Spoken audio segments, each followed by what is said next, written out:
Hi, sixth graders. So apparently the video that I had done last week for today, Wednesday, got messed up. I don't know how.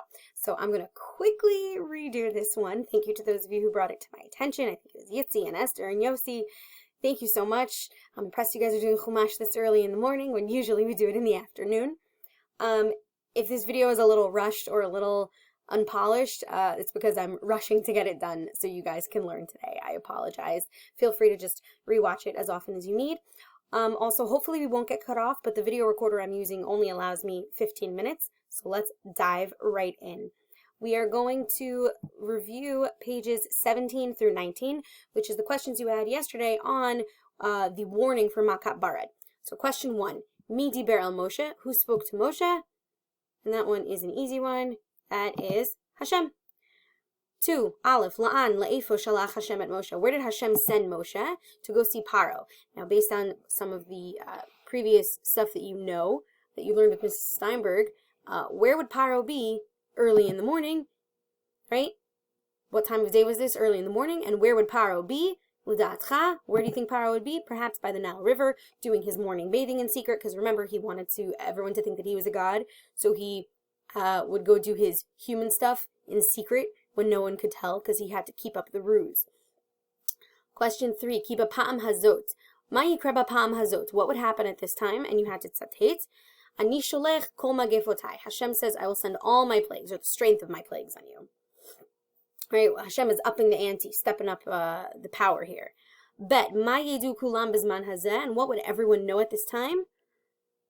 Ba'avor teda ki ein kamoni b'chol haaretz. Everyone would know that there is none like Hashem in the whole land. Question 4, et mi yakeh Hashem, who would Hashem strike or hit? Hashem says he will strike Paro and the nation of Egypt. Next. Question 5, ma yikra lahem bazman hazeh, what would happen to them? Hashem warns them that Hashem could potentially wipe them out. Question 6. V'ulam ba'avor zot ha'emaraticha. Translate. It means, perhaps I kept you alive for this reason. I saw in some of your translations you guys got that, so good job. Question 6 bet. Ha'emaraticha. What were the reasons that Hashem kept Paro alive? Hashem gives 2 reasons in the Psukim.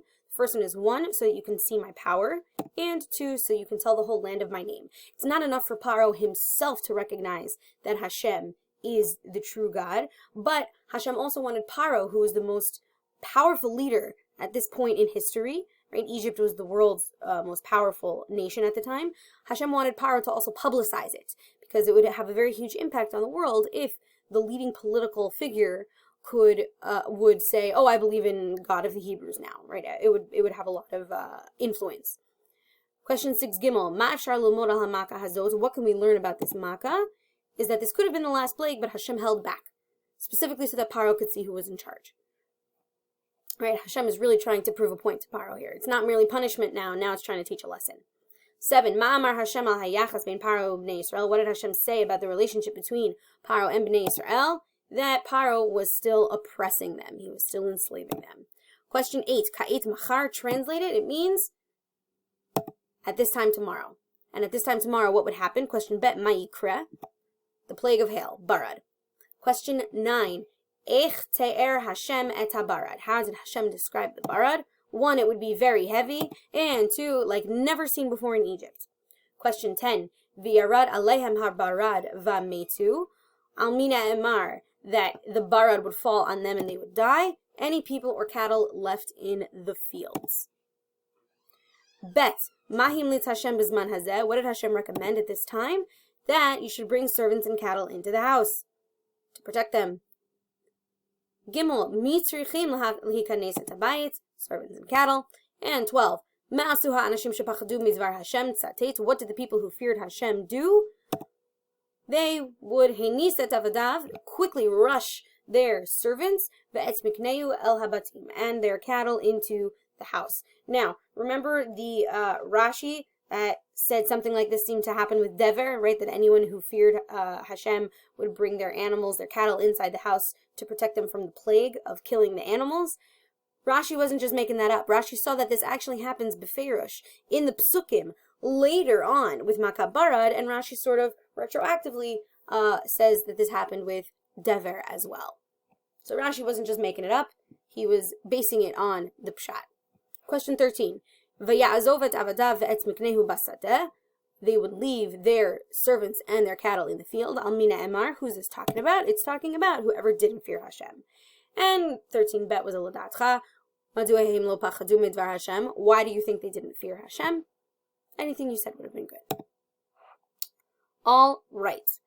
Before we get to Rashi, we need to read the psukim. So let's jump right into psukim chaf bet through chaf chet. Have your chumash open to Perek Tet pasuk chaf bet, and your milon open to page 23. So let's see what it looked like when the actual plague of hail came. Pasuk chaf bet. Vayomer Hashem al Moshe. Hashem said to Moshe, Netei et yadcha al hashamayim. Spread out your staff, your stick over the sky, up to the sky. Vihi varad b'chol eretz Mitzrayim. And there will be hail over the entire land of Egypt. Al ha'adam v'al ha'behema. On people and on cattle. V'al kol esav hasadeh, and on all the grasses, anything growing, vegetation in the field, be'eretz Mitzrayim, in the land of Mitzrayim. Chav Gimel. So what did Moshe do? Vayet Moshe et matehu el hashamayim. So he spread out his staff he stretched out his staff up to the sky. V'Hashem natan kolot uvarad, and Hashem said, kolot is thunder, like kol, like a voice. So it also means thunder, sounds. Uvarad, and hail, little ice pellets, right? Like we normally have in the world nowadays. Hail is a real thing. But there was something different about this hail. The Pshat tells us, look in Pasuk Chav Gimel, Atihalach Eish Arza. And fire also rained down to the sky, fell down. Vayamter Hashem barad al Eretz Mitzrayim. And Hashem rained hail on the land of Egypt. So it seems from the Pshat that there was not only hail falling down from the sky, but also there was fire shooting down from the sky. And furthermore, Pasuk Chav Daled tells us this was not your typical hail, right? The hail that we sometimes see in Columbus is like, little pellets smaller than a golf ball and only ice, right? It's like frozen rain. But Chav Daled tells us this was not your typical kind of hail. This was not natural hail. Chav Daled, Vayihi varad ve'esh mitlakachat b'toch habarad. And the hail had fire blazing inside of the ice pellet, inside of the ball of ice, the icy hail. Kaved ma'od, it was very heavy. Asher lo haya kamohu b'chol eretz Mitzrayim, that had never been seen before in the land of Egypt. Me'az hayta lagoy, ever since it had become a nation. Remember, the Ramban said, well, that's because Egypt never saw precipitation, never saw any kind of rain falling from the sky. So this is very, very unique. Chav hey, vayach habarad b'chol eretz Mitzrayim. The hail fell down on all of Egypt. Eit kol asher basadeh, on everything that was in the field. Me'adam va'ad behema, humans and animals alike. Ve'etz kol esav hasadeh hikah barad, and anything that was growing in the fields, the barad, the hail also struck down and destroyed it. Ve'etz kol esav hasadeh shiber, and it also broke all the trees of the field. Okay, so their agriculture, their farming is destroyed.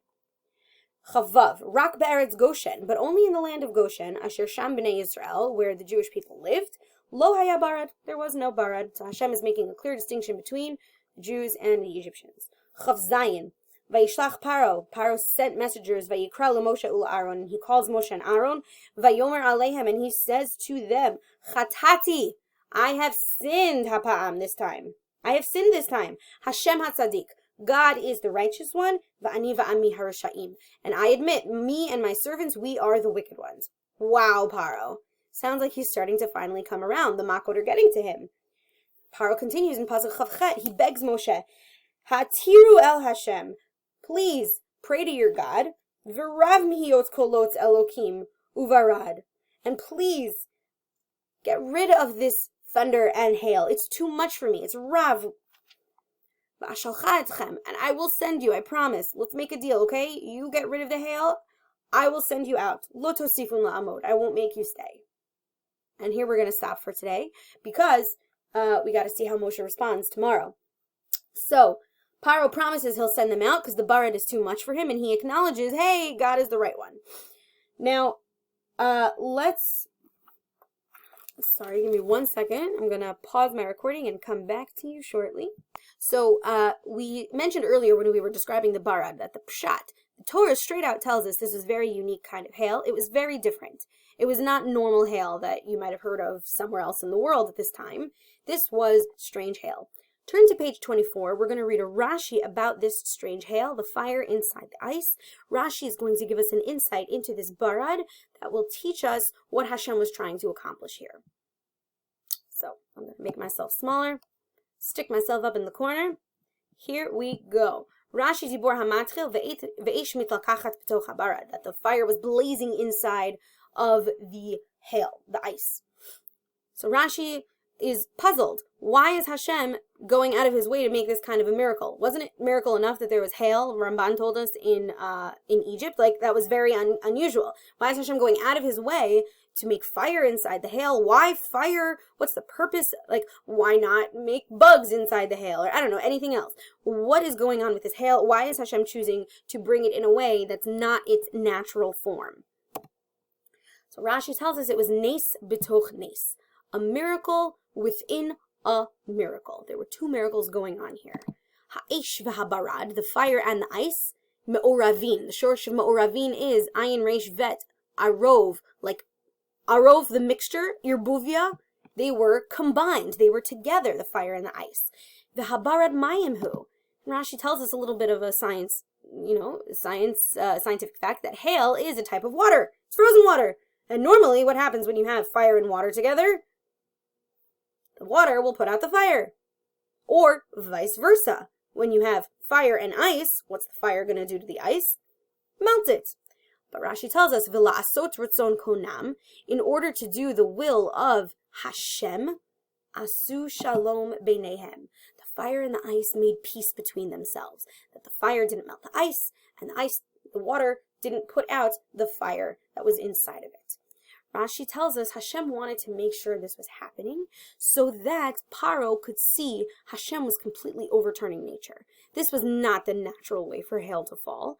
And by specifically having two opposite extremes, fire and ice, work together, go against their nature, because Hashem is the one who can control that, Hashem is making it abundantly clear to Paro and to the Egyptians, I am the one in charge, I control nature, you are nothing compared to me. You need to learn who's God. It's me. Watch how I turn nature upside down and inside out, on its head. Okay, please, for tomorrow, answer the questions about Rashi on page 24. So I will translate them for you. Question 1, Al Ezo Sheila Oner Rashi. What is Rashi's question? 2, Nes b'toch nes. What does that mean? Hasber. And Bet Ktovet Shnei Nisim. What are the two miracles? 3, Asu Shalom Beinehem. Almina Emar. Who's this talking about? Really, it's more like what is this talking about? And Bet Mahaya Efshar Lilmod Mehabarad. What are we trying to learn from the Barad? What is Hashem's goal in bringing the Barad, specifically in this miraculous way?